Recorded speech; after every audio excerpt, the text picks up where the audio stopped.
in the story of Exodus, there's a number of circumstances under which Moses has an encounter with God.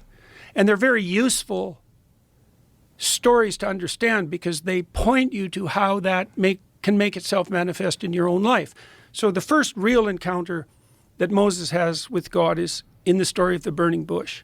And by this time, Moses is an adult. He's left his home. He's gone out and he's got married. He's apprenticed as a shepherd, which was a very, very hard job in those days. And Moses has mastered this. So he's grown up and he's adopted a role that's like a standard social role. You know, he's a husband, he's a shepherd, he's an adult. But then one day he's out in the wilderness by the holy mountain and something attracts his attention. And he goes off the beaten path to investigate. That's the first bit of wisdom to derive from the story. You'll have your role, and you should have your role as a socialized adult. You've adopted this mature social role. It doesn't make you a full individual, but it's better than being immature and staying in your father's tent, for example, which is what Abraham does until he's very old. So something attracts Moses' attention, and he goes off to investigate. And then he sees that it's a burning bush. And so what's a burning bush? Well, it's the tree of life, and life is often represented as a branching tree. And it's on fire because it's compelling, because fire is compelling.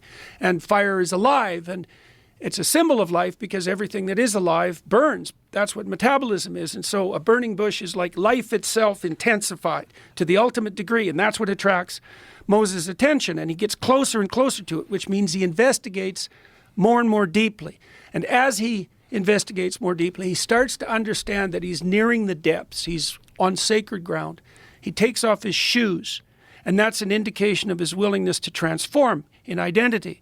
And he continues to investigate, and then the voice of being itself speaks to him from the depths, and it tells him that it reveals itself to him as the ground of being itself, and it transforms him into the leader who invites his people away from slavery and who stands up against tyranny.